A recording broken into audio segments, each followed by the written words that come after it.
Hello friends, I welcome you all to another edition of Daily News Analysis. So in this particular edition, we are going to discuss some very important articles that are part of, again, the Hindu and Indian Express newspapers. Particularly, the first article that we are going to discuss is about Supreme Court named panel proposing power corridors through Great Indian Bustard habitats. Particularly, the conservation of GIBs is important issue here from the perspective of prelims as well as mains. The status of GIBs, the types of habitats they are generally found in are important from the perspective of prelims as well as mains. The second important article that we are going to take a look at is how India is preparing against GLOF events, Glacial Lake Outburst Floods. So particularly considering the adverse impacts of climate change on the Hindu Kush Himalayan region overall, this particular article is important from the perspective of GS3, environment, particularly prelims as well as mains. Another important article that we are going to discuss is about India's first hydrogen powered train nears completion. So this particular article again important from the perspective of prelims as well as mains, GS3 energy. Another important article that we are going to take a look at is how ICC's internal complaints committees work under the POSH Act, and what is the current status of that particular act is again important from the perspective of particularly GS2 and GS1 to certain extent, women's safety. Another important article in the decoded section that we are going to discuss is about the creativity curriculum. So essentially the creative economy and the rise of creative education is the reality nowadays. So essentially India is forging ahead with the creativity curriculum in this regard. Important article from the perspective of again GS3 economy as well as GS2 to certain extent as well. So stay tuned. So the first important article that we are going to discuss is about Supreme Court named panel proposing power corridors through bustard habitats. So you can see the bustard habitat clearly here, particularly the Desert National Park and the proposed revised priority areas according to the current Supreme Court nominated or appointed panel. So knowing the background of this particular news is important. So essentially Supreme Court in 2021 gave the verdict mandating underground power lines in GIB habitats, but in 2024 it revisited this particular judgment due to the feasibility concerns. So essentially the Supreme Court appointed panel now has proposed designated power corridors through GIB habitats in Rajasthan and Gujarat to balance conservation with energy infrastructure. It revised GIB conservation zones and recommended selective undergrounding and rerouting of power lines. New overhead lines and large renewable energy projects will be banned in priority areas. So essentially the conservation of GIBs is the priority here. So that's why the Supreme Court's landmark judgment in 2021 mandating the underground power lines in GIB habitats was very important for the protection of this particular species, which is essentially a critically endangered species of bustard in India with less than 150 remaining in the natural habitat. Particularly the collisions with overhead power lines due to birds' poor frontal vision are major cause of mortality. So that's why Supreme Court gave this judgment in 2021 of mandatory undergrounding of the power lines. So that the habitat of this particular species is preserved from the power lines. So in 2021, the Supreme Court ordered all such lines in GIB habitats to be buried. This was recalled in March 2024 after concerns over feasibility. So essentially the court formed a 7-member expert committee to balance conservation needs with infrastructure development, especially in Rajasthan and Gujarat. So what are the key proposals of this particular committee here? So what the committee is suggesting now is it designated a power corridors to streamline and lay out the transmission lines and reduce collision risks. So essentially Rajasthan 5 km wide corridors and in Gujarat 1 to 2 km wide corridors in 2 zones are proposed by the committee. Purpose is to avoid maze of power lines, especially in dense energy infrastructure areas like Jaisalmer and Kutch.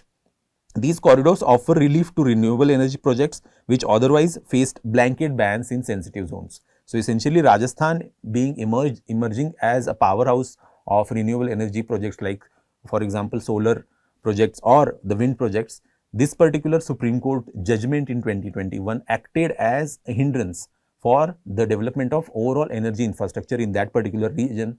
But Supreme Court actually rescinded this particular verdict in 2024 and formed the panel. So now the panel is giving the recommendations so that both the GIB conservation, which is essentially a critically endangered species, at the same time the energy infrastructure is not a casualty of the protection of environment. So essentially what it proposed is zoning, revised zoning of GIB habitats based on satellite and field data from the Wildlife Institute of India and Rajasthan Forest Department. Rajasthan previous priority area was almost 13,163 square kilometer.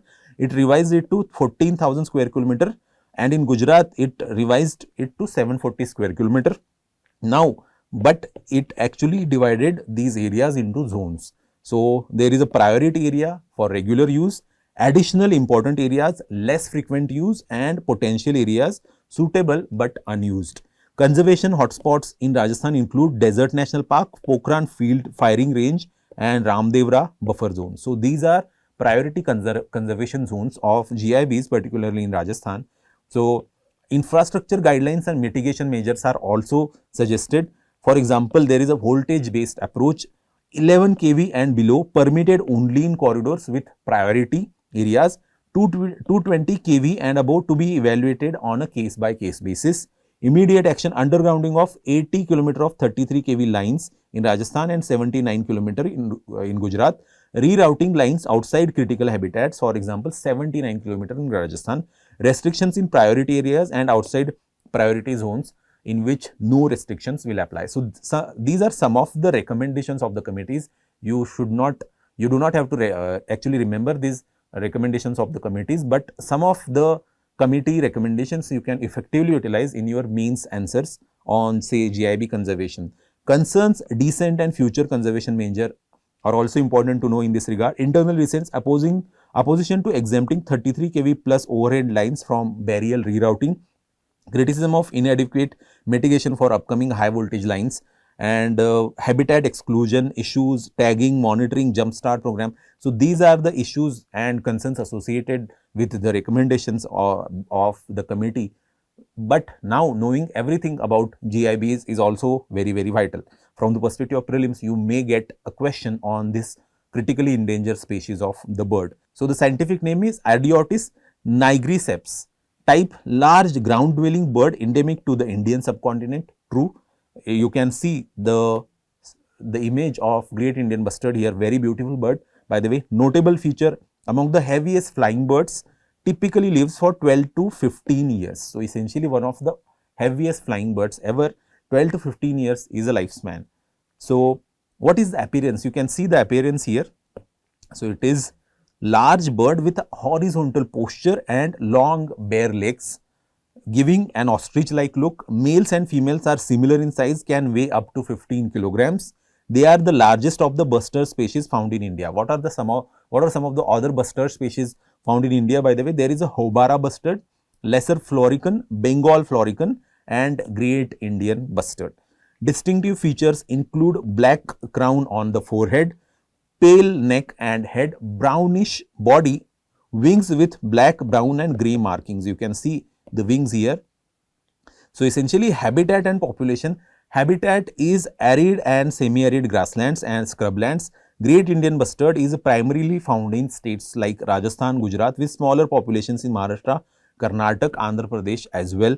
Breeding and diet. Breeds mainly during the monsoon season. Female lays single egg on the open ground.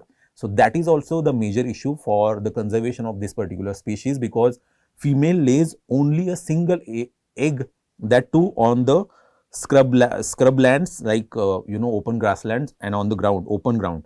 Diet opportunistic, feeds on grass seeds, insects like grasshoppers, beetles, and occasionally small reptiles and rodents as well. What is the conservation status? As I earlier said, it is critically endangered species under the IUCN Red List. It is under Appendix 1 of the CITES as well. So important to know from the perspective of prelims, some features, habitat, dietary habits of this particular species of the bustard. What are the threats? By the way, as I earlier said, the power lines are a major threat to the conservation of GIBs. Low reproduction is another one. GIBs have slow breeding cycle, one egg every 1 or 2 years with low egg laying frequency, and late maturity is also an issue. Takes 3 to 4 years to reach sexual maturity. Habitat loss is another. Collision threats, particularly due to poor vision, to frequent and fatal collisions with power lines. So that is also a major concern.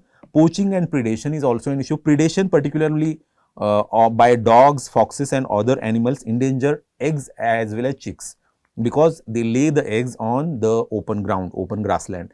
Pollution impact, pesticide use and noise pollution also affect their health and mating behavior at the same time. But considering the less and lesser number of the individuals in the wild nowadays, what are the conservation measures associated with the preservation of this particular species? Legal and policy measures are there, backed by national plans like National Bustard Recovery Plan of 2013, Bustard Recovery Project of 2016 and Project GIB of 2018, tripartite agreement of MOEFCC, WII and Rajasthan and SC appointed expert committee address power lines and habitat risks at the same time. Habitat and threat mitigation, protection of desert national park and other critical grasslands, habitat restoration, hotspot mapping and installation of bird diverters on power lines to reduce the collision threats.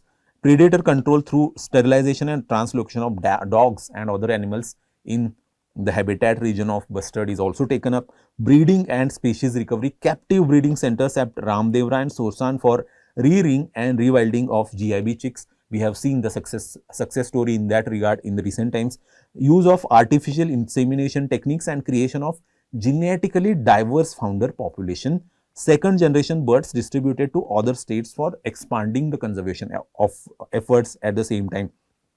Monitoring, research and outreach, telemetry based tracking, population surveys and community engagement by WII. Focus on the sustainable land use practices and local awareness program as well.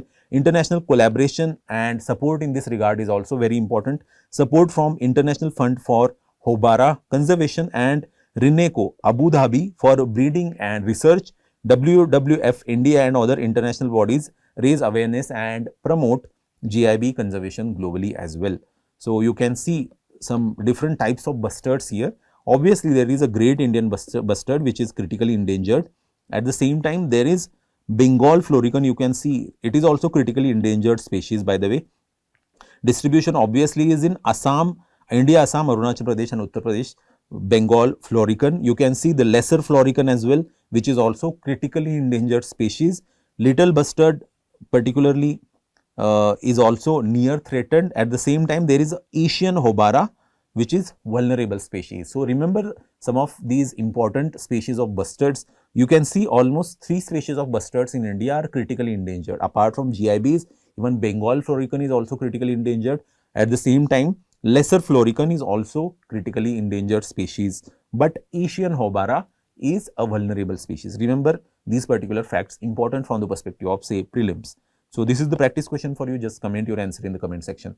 Particularly, this article is important from the perspective of prelims, species in news. Remember that. So another important article that we are going to take a look at is about GLOFs, Glacial Lake Outburst Floods, and India, how India is preparing against the GLOF events. So essentially, recently Nepal experienced a catastrophic GLOF event which caused flash floods that washed away a China-built Friendship Bridge and made 4 Nepalese hydropower plants unusable.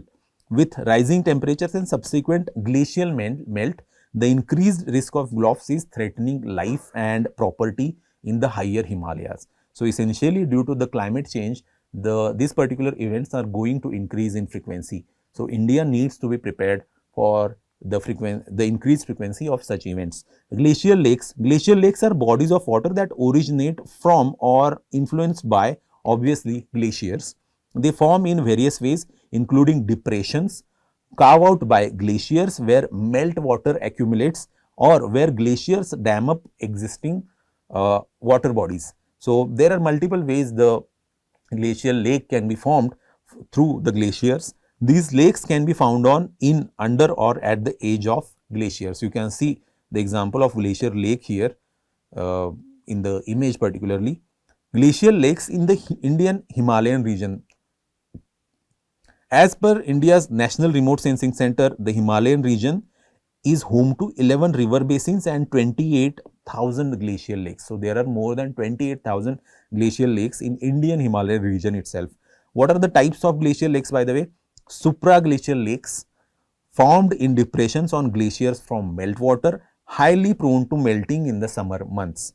Then there is a moraine dammed lakes as well, formed by meltwater at the toes snout of a glacier, dammed by loose debris or ice cores, making them prone to sudden failure. So more prone to disaster is moraine dammed glacial lakes. Remember that.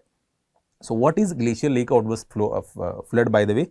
A sudden and potentially catastrophic flood caused by a rapid release of water from glacial lake.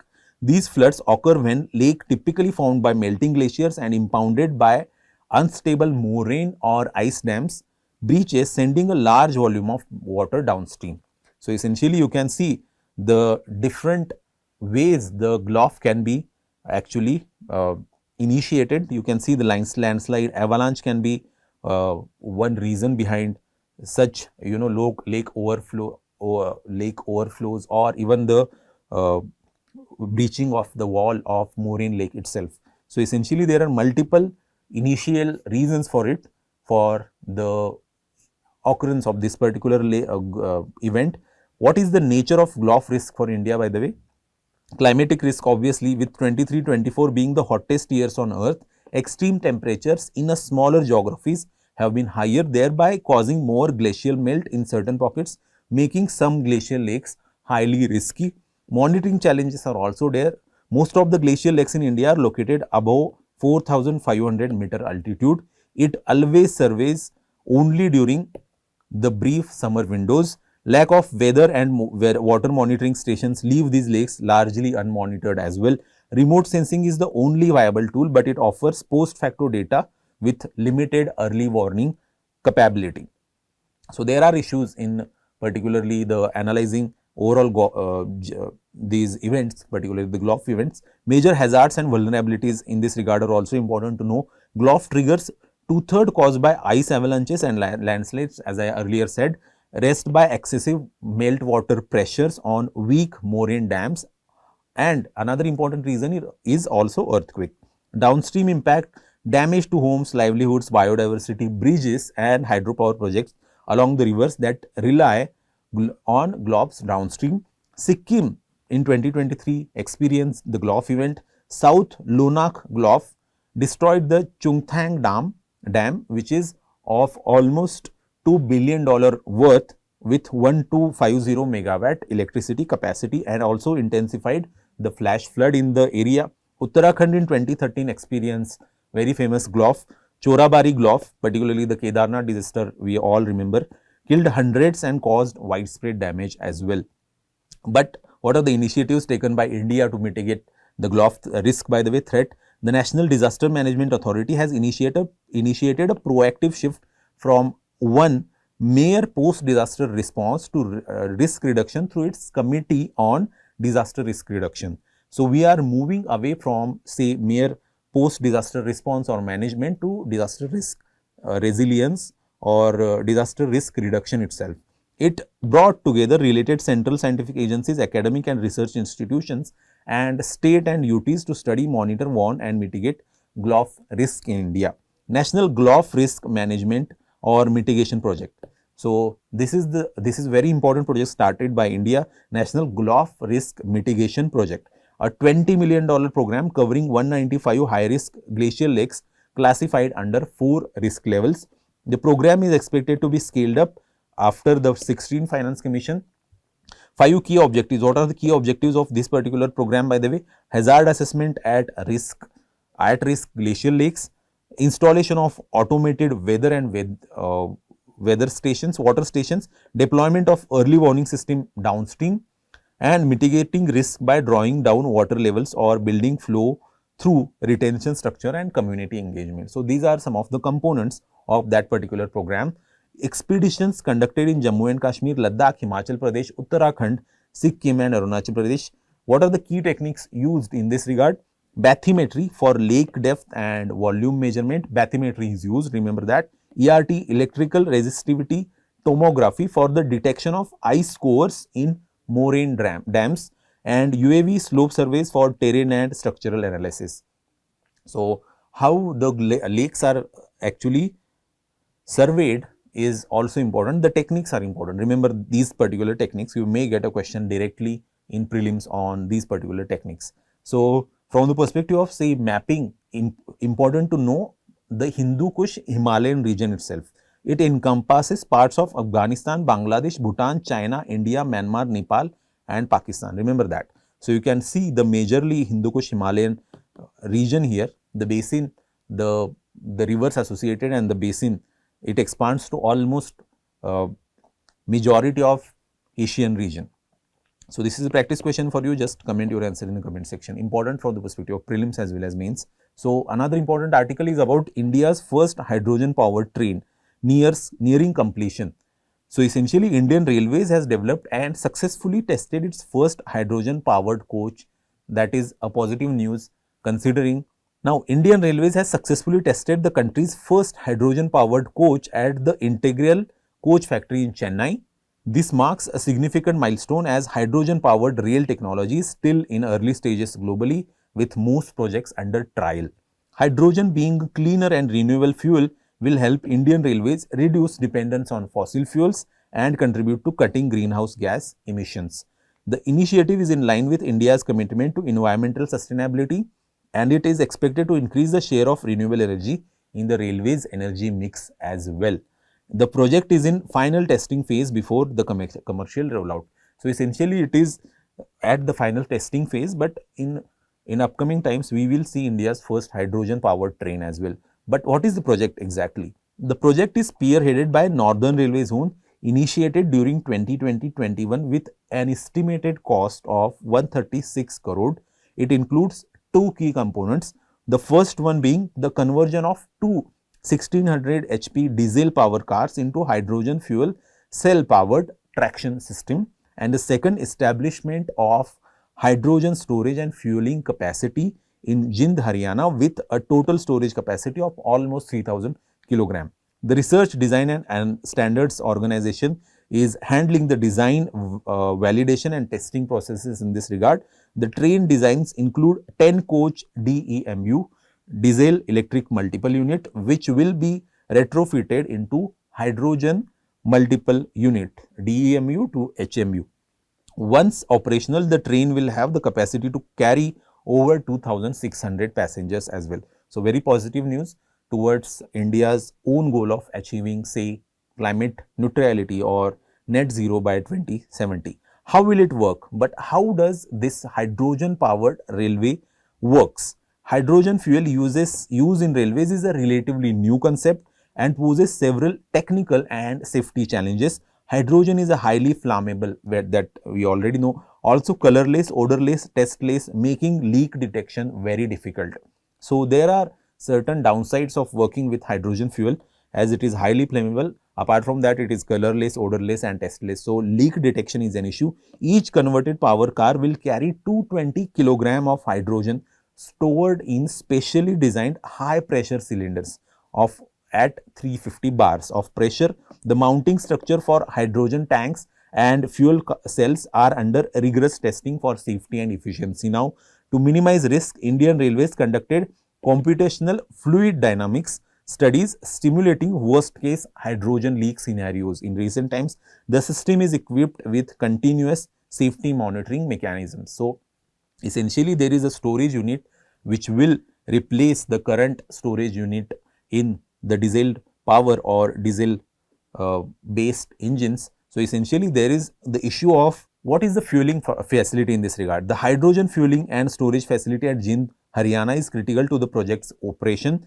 The storage capacity is divided into two components, 2320 kg at low pressure and 680 kg at high pressure. The facility will operate under the safety standards of the Petroleum and Explosive Safety Organization. PESO operates under the Department of Promotion of Internal Industry and Trade DPIIT, ensuring adherence to explosive and hazardous material safety norms. So, PESO, Petroleum and Explosive Standard Organization, which itself comes under DPIIT, will help in this regard because it essentially is an apex organization which ensures adherence to explosive and hazardous material safety norms. So let's see some basics of hydrogen here. Obviously, the symbol is H, atomic number 1. It is a colorless, odorless, tasteless gas under standard conditions. Lightest element on the periodic table. Abundance, it makes up almost 75% of the normal matter in the universe. Very true. Occurs in water, H2O, organic compounds, stars, interstellar gas. Key properties are also important to know here. There are 3 isotopes: protium, deuterium and tritium. Gas at room temperature liquefies at very low temperatures, highly flammable in oxygen rich environments, and combines with many elements to form compounds as well. Common uses are also there. Hydrogen fuel, you can see industry, energy, aerospace, research.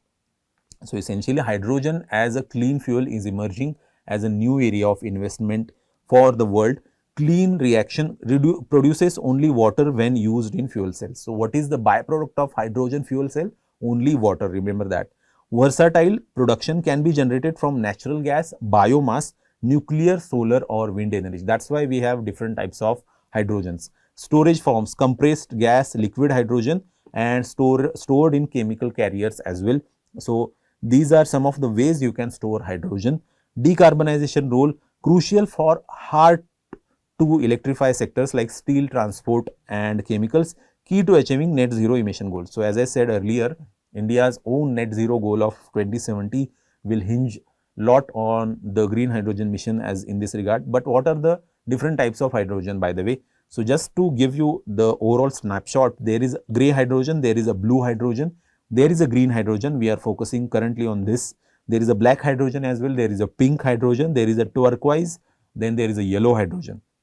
So just to give you the overall idea, gray hydrogen is formed through the process of steam reforming, and its source is a natural gas. Remember, blue hydrogen, again the process is steam reforming with carbon capture, but again the source is natural gas. So essentially, even if the source is natural gas, but if the carbon emitted is captured in this regard, it is termed as a blue hydrogen. Green hydrogen process obviously is electrolysis. Through electrolysis it is produced, and the source is renewable energy. Yellow hydrogen, you can look at again the process is same, electrolysis.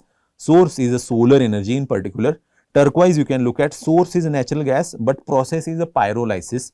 Pink hydrogen, again the process is electrolysis, but source is nuclear energy. So pink hydrogen along with green hydrogen will emerge as a sustainable option to the traditional fuel sources in upcoming times. We hope so. So let's see some basics of National Green Hydrogen Mission as well simultaneously. It was launched in 2023. Very important mission with a total outlay of almost 20,000 crore. It is actually implemented in the 2 phases. So phase 1 will start from 2022 to 26, and phase 2 will start from 26 to 2030. Goal to make India a global hub for green hydrogen production, usage and export. What are the key components of National Green Hydrogen Mission? There is a site strategic interventions for green hydrogen transition program, which incentivizes for electrolyzer manufacturing and hydrogen production. So under this particular mission, site is for electrolyzer manufacturing and hydrogen production. Remember that. Hydrogen hubs, for example, there is a Kandla, there is a Paradeep, Tuticorin is there. Regulations and standards and R&D support are all component of this particular green hydrogen mission. So what are the challenges associated with handling of the hydrogen? High production cost. Green hydrogen is costly compared to say gray or brown hydrogen, obviously. Storage issues are obviously there. Skilled workforce shortage is observed. Water requirement, almost 9 liters of water needed per kg of hydrogen. Lack of global standard is another issue when it comes to green hydrogen production. So this is the practice question for you. Just comment your answer in the comment section. Important from the perspective of prelims. So another important article that we are going to take a look at is how internal complaints committee work.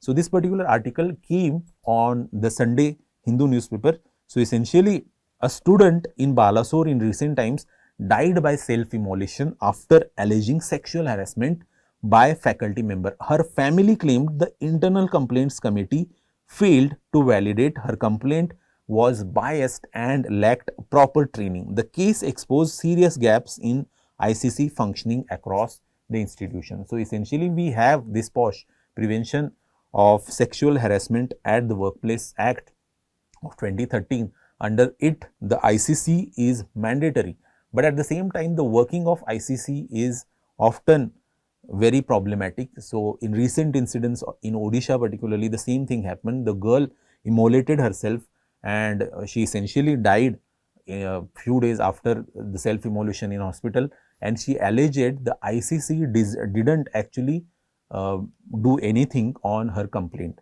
So, what is the legal framework and evolution, by the way, of Internal Complaints Committee? First, there is a very famous and very milestone judgment of Vishakha Guidelines of 1997 issued by Supreme Court after the Bhavri Devi case, mandated complaint committees in workplaces which will have women chairperson, 50% women members, external third party presence for neutrality purposes. So, Vishakha Guidelines first gave the concept of these particular committees with the, you can see the composition of these committees under these guidelines. But after that we have POSH Act in 2013 in the wake of Nirbhaya case, which legally mandated ICCs in workplaces with 10 plus employees. Informal sector workers can approach district level select committees, local committees as well. So, in this regard, the POSH Act actually made it mandatory for the formation of ICC at any workplace with 10 plus employees. So, essentially Internal Complaints Committee, the structure and functioning is also important to know. But before that, under POSH Act, what is the composition of such committees? It is headed by senior woman employee, at least 2 members with experience in legal or social work, 1 external member from NGO or women's rights expert, at least 50% of members must be women. Powers and responsibilities. What are the powers and responsibilities of ICCs? Enjoys power of a civil court under the Code of Civil Procedure, can summon witnesses and examine documents and evidence. So, it is like a civil court and it can summon witnesses and examine documents and evidence as well, can recommend disciplinary action against the respondent, can assist in filing police complaints as well, must complete the inquiries within 90 days of receiving the complaint. So, this particular provision is also very vital. The ICC particularly must complete the whole investigation in 90 days so that the justice is not delayed. Process of filing complaint is also important to know. An aggrieved woman must submit a written complaint within 3 months of the incident. So, remember these particular steps here. You can get a direct question in prelims. So, a written complaint within 3 months of the incident. Upon receiving the complaint, ICC can initiate an inquiry or facilitate settlement if requested by the complainant herself. If the complaint is upheld, the ICC recommends appropriate action to the employer. The employer must assist the woman in filing a criminal case if she opts to. So, if she wants to opt for the criminal case to be filed in the police station, the employer must assist her in this regard after the ICC's recommendation. Confidentiality is obviously maintained in the working. Strict confidentiality is mandated by law, covering identity of the complainant, accused and witnesses. Details of proceedings and recommendations are also confidential. But despite the good structure and composition of the ICCs, what are the gaps in implementation? Poor compliance is first one. ICC is not universally established despite legal mandate. Lack of training, internal bias and poor awareness among major issues. Monitoring failures are also there. The Supreme Court in December 2024 called out serious lapses in POSH implementation. District officers are supposed to collect compliance reports, but enforcement is often weak. Lack of coordination. Women and Child Development Ministry is the nodal ministry. Labor and Industries Ministries handle employer compliance, leading to accountability gaps as well. So, it is very interesting to actually see. Essentially, Women and Child Development Ministry is the nodal ministry for the working of POSH, but Labor and Industries Ministry handle employer compliance and employer compliance. So, in this regard, it creates an accountability gap. Systemic challenges. ICCs often function in name only, lacking independence in authority, power imbalance and institutional bias. discourages survivors from seeking redress. The Balasore case underscores the need for training, impartiality and confidential handling of complaints as well. So, the Balasore incident is the wake-up call for the revitalization or rather reforms in the ICC, the functioning of ICC itself. So, this is the practice question for you, very important from the perspective of prelims. Just comment your answer in the comment section. So, in the decoded section, we are going to take a look at very interesting article written by the former Union Minister herself, the creativity curriculum. So, rising creativity, creative economy in India, this particular article is vital from the perspective of GS3 economy. India's creative economy is projected to reach $80 billion by 2026. According to a recent report, creative economy is not just smartphones but also holds the potential for building creative and cultural assets. It can operate as a strategic lever of inclusive growth. Creative economy, also known as orange economy, encompasses the generation of economic value from creative assets including cultural heritage, intellectual property and human creativity at the same time. You can see some of the creative industries here, from audio visual media to design to performing arts, visual arts, cultural tourism. So, essentially this orange economy is a budding economy and it will increase to almost $80 billion in size by 2026 itself. The potential of the creative economy in India is a huge. Rising aspirations and career appeal, the growing number of Indians, particularly youth, view creative industries as both attractive and secure career options, boosting participation and exports at the same time. Soft power through cinema, Bollywood and regional film industries play a key role as globally recognized drivers of India's soft power. Global leadership in content creation. India is now the content capital of the world with more than 100 million content creators as of 2023. India hosts the largest social media user base globally, supporting the rapid growth of digital content platforms. Democratization of creativity. See, once limited to Tier 1 cities, creative opportunities are now spreading to Tier 2 and Tier 3 and rural areas as well. Affordable technology and strong cultural traditions have enabled farmers, weavers and even local artisans to become digital creators. Widespread cultural explosion, creativity is thriving not just in urban areas but in village courtyards, small town streets and community spaces as well, showcasing India's diverse voices and traditions at the same time. What is the significance of creative economy in India, by the way? Economic contribution is also very tremendous. The creative industry in India is valued currently at $30 billion, employing nearly 8% of the workforce. Creative exports grew by 20% in 2023, generating over $11 billion in exports. Essentially, educational transformation is in this regard is also important to know. Teachers and students are becoming digital educators and entrepreneurs, from Khansar of Patna to Parikrama Foundation in Bengaluru, which has integrated storytelling, theatres and filmmaking into regular teaching. Young creators are using platforms to both learn as well as earn, bridging digital skills with livelihood opportunities. So, essentially in education also the creative economy is flourishing. Social impact and public awareness. Creators are bridging institutional gaps, especially in rural and underserved areas, by the way. Odisha tribal youths have used Odia rap to teach climate resilient farming to over 5 lakh farmers. Very interesting and very innovative example here. Essentially, tribal youths have used Odia rap to teach climate resilient farming to over 5 lakh farmers, where traditional extension systems have fallen short, according to UNICEF 2024. Kerala Asha workers have created regional health content, doubling TB awareness engagement. Vernacular influencers have driven 70 million plus views on vital but underrepresented topics like menstrual health, child nutrition and vaccination as well. So, this is something positive which is actually driven through social impact and public awareness campaigns through creative economy. Cultural identity and local pride. Content in local languages fosters pride, identity and community engagement. In Maharashtra, Shraddha Garad's digital embroidery tutorial channel is selling patterns online and mentoring younger girls in her village. In Rajasthan, women are preserving oral histories via smartphone films as well.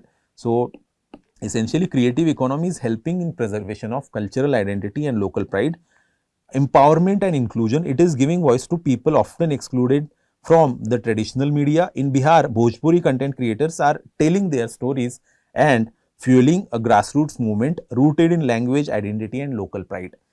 Essentially, measures taken to promote for the creative economy, to promote the creative economy in India is also important. Policy support through education. NEP 2020 emphasizes embedding 21st century skills like creativity, critical thinking, collaboration, communication across the curriculum. CBSE mandates art integrated learning from grades 1 to 10, encouraging creative expression from early education. Institutional development. Indian Institute of Creative Technologies IICT is being launched in Mumbai, signaling a major institutional push to nurture creative content. Digital infrastructure for creators. Waves OTT, India's first public streaming platform, promotes local storytelling by offering equal streaming opportunities to small time and regional filmmakers, content creators from villages and towns, students and independent influencers as well. What are the measures needed still to be taken for the further promotion of creative economy? Mainstream creativity in education. Creativity must be treated as core and continuous, not as an extracurricular activity. Remember that. Embed creative and entrepreneurial mindset training through maker spaces, startup labs and design sprints within the mainstream curriculum. So just note down some of these important ideas here so that you can utilize such examples in your GS2 education related answers as well. Innovative assessment models assess creativity not only in art classes but through business models, digital portfolios and social impact projects as well, making it integral to academic evaluation. Decentralized infrastructure, established government backed media labs and creative incubators in every district to train students in storytelling, digital production and campaign design as essential life skills as well. Policy integration and collaboration, urgent need for convergence among ministries like Ministry of Education, Ministry of Skill Development, I&B Ministry, etc., with focus on curriculum and curriculum blending with say creator capital and skilling blending with say blending with storytelling. So, in conclusion, we can say as we journey towards Viksit Bharat by 2047, our greatest strength will not be in factories or code, but in our capacity to imagine, narrate and innovate. The world shaped by algorithms, India's currency is a creativity and its potential is limitless. Let's build an India where every child is a creator and every creator is a force for economic, cultural and social transformation. That is the India we must shape. So, essentially the creative economy is shaping not just India's youth, but India's overall economic landscape at the same time. So, this is the practice question for you, very important from the perspective of again GS2 education to a certain extent, but majorly GS3 economy. So, this is it from my side and stay tuned for daily news analysis for another episode. Thank you.